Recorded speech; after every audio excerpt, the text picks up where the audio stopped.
Frieke Heens, who has 15 years of experience in circularity and currently works as an advisor at the RIVM, National Institute for Public Health and Environment. And she's also on the board of external advisors of the Champion projects. In her presentation, she will discuss needs and options to measure risky chemicals in the transition towards a safe and circular economy, and how to achieve safe by design and circular by design products. Frieke, the floor is yours. Okay, thank you, Dan, for this introduction. So as Dan said, I'm working at the RIVM as a circular economy advisor. And in my presentation today, I will first introduce some of the challenges in the transition towards a safe and circular economy. Then I will explain in short some methods and lessons learned about monitoring of substances of concern in a circular economy. And finally, the role of safe and sustainable by design. But let's start with an introduction of the RIVM. So RIVM is a knowledge and advisory institute from the Dutch government. We conduct scientific research and we provide policy advice to the government. RIVM has 3 domains with specific knowledge and expertise, and I'm working in the center safety of substances and products. That's part of the domain environment and safety. RIVM works mainly for national governments, but also participates in European projects.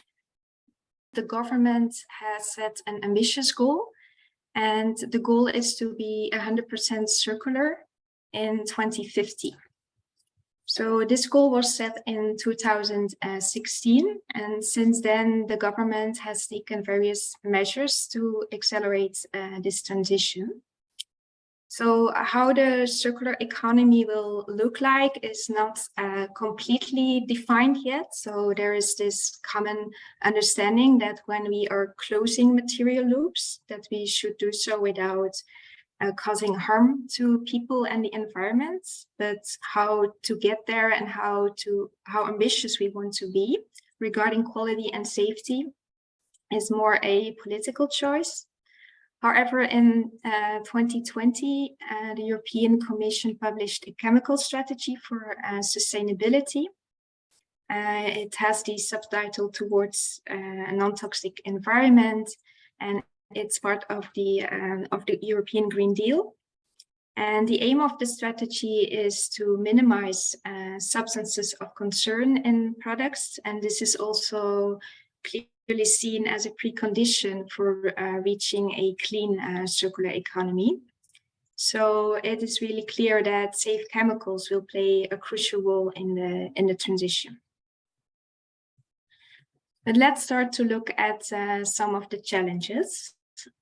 So chemicals are fundamental components of materials and products, but there are also some concerns. So most chemicals actually have hazardous properties, and this is either an environmental health concern or a human health concern. And the production of chemicals hazardous to health in the EU is more than 200 million tons over the last years. Substances of concern are prioritized for international regulation or national regulation. And in Europe, chemical legislation is covered by REACH. And as part of the REACH process, there are currently more than 200 substances identified as a substance of very high concern. If a substance does not appear on any list, it does not mean that it's automatically safe for every application. And another complicating factor is that lists are dynamic, so new restrictions are prepared and new SVHCs will be identified in the future. So an example of this is the PFAS group of substances. So PFAS are persistent chemicals, and 5 countries, European countries, are currently working on a restriction proposal under REACH. So this means that PFAS will be banned in the future. So in this slide, you see some examples of what we call legacy chemicals.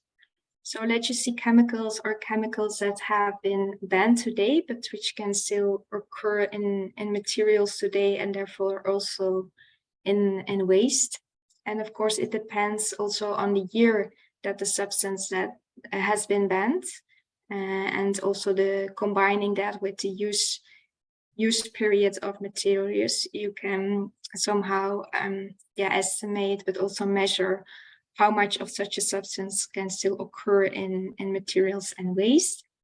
So the example is a brominated flame retardant, DKBDE, which was restricted in 2008 in electronic products, but which can still be found in electronic waste, in plastic specifically. There's the plasticizer DEHP. It was used in PVC prints and textiles, amongst others. And HBCDD, that's a flame retardant as well. It was restricted in 2016. And it has been used until then in building insulation materials, so in expanded polystyrene. However, there is a technology for recycling which actually can remove the flame retardant during recycling.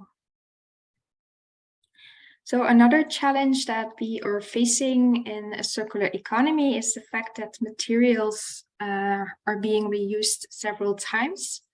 And new material cycles may lead to different exposure routes.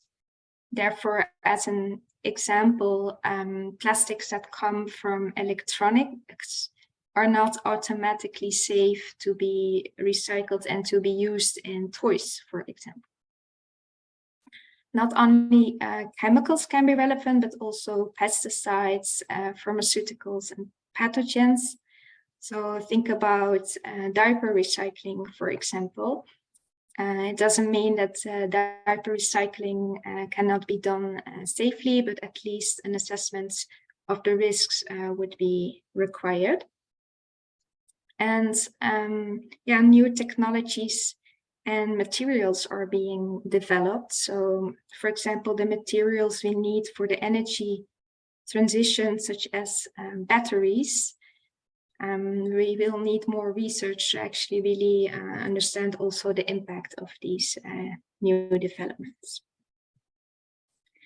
And last but not least, the lack of transparency is one of the main bottlenecks for the circular economy. So supply chains are often complex and also very internationally organized. And after production, the material information is not passed on. And when a product becomes waste, the information is lost and recyclers have no information about the composition, which may hinder a safe recycling. So the three challenges that I've mentioned have been described in an RIVM report with the title Coping with Substances of Concern in a Circular Economy. So based on the three challenges, we also described possible actions for short and longer term.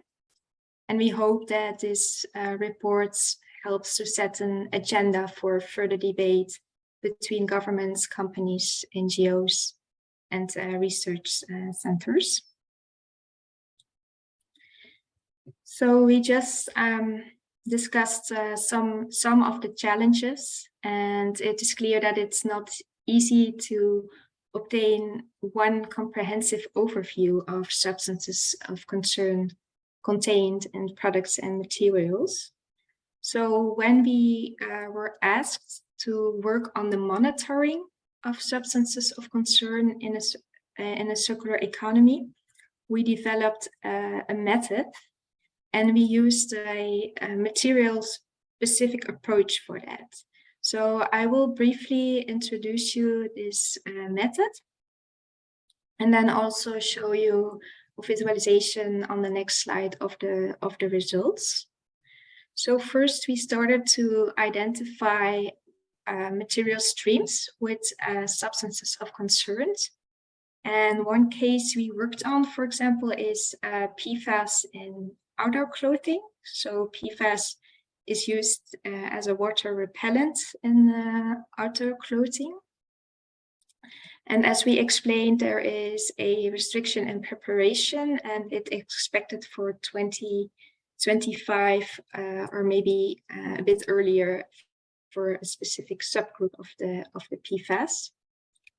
And based on this information, we developed a timeline and a scenario. And specifically for textiles in the Netherlands, there is a goal to use at least 30% recycled materials by 2030. And so based on these informations, we developed a scenario, and we discussed both the timeline and the scenario together with stakeholders. And so we had meetings with, for example, recyclers, industry associations, regulators, policymakers. And together we also identified specific challenges and actions to realize those safe and circular goals. So for PFAS and textiles, it will be important to increase transparency so that we can actually separate clothing with PFAS from clothing and without PFAS. And as a last step, we also developed indicators to measure progress. So to measure progress, it would be required to actually monitor the concentration of PFAS. And yeah, one could do so in collected textiles, for example. So in this slide, you see the visualization of this timeline and the scenario. So the timeline runs until 2050 because that was the final goal that was set by the government to reach the circular economy. And there's this milestone at 2030 to reach a certain percentage of recycled textiles in clothing.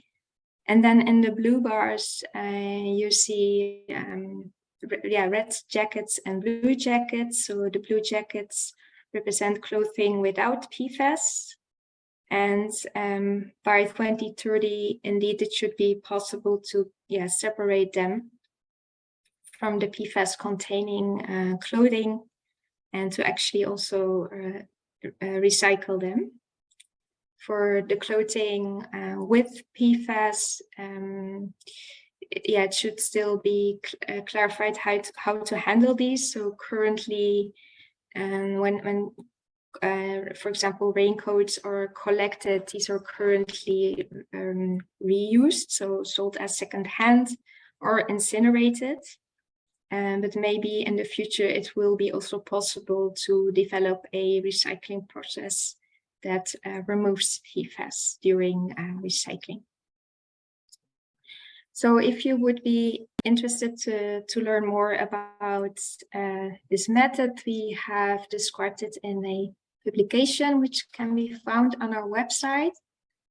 We also developed scenarios and timelines for other material streams, such as, for example, the example I gave earlier on the flame retardant in EPS in building materials.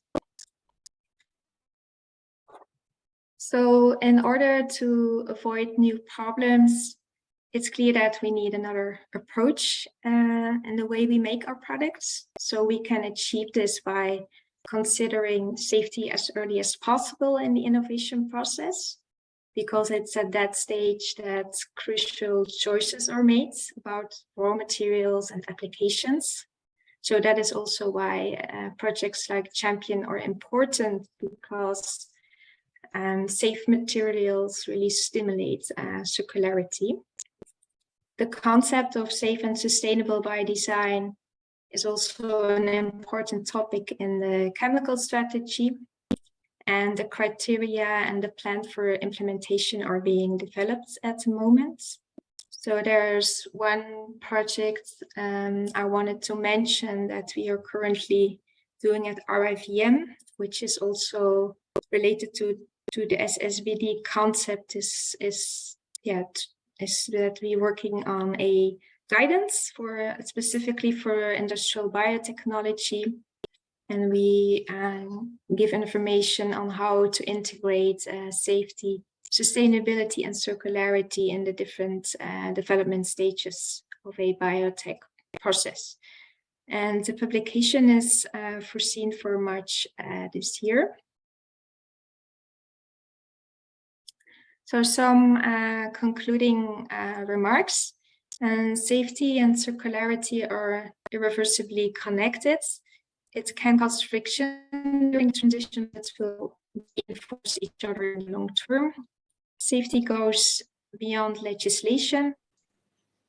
And sharing knowledge is key, and setting up and managing an open access knowledge platforms is a way to facilitate this. And innovation is important, but also collaboration between different parties. So that requires an effort from all stakeholders. So thank you, and feel free to ask any questions in the chat now, or to contact me later on. Thank you, Frieke, for a very clear presentation.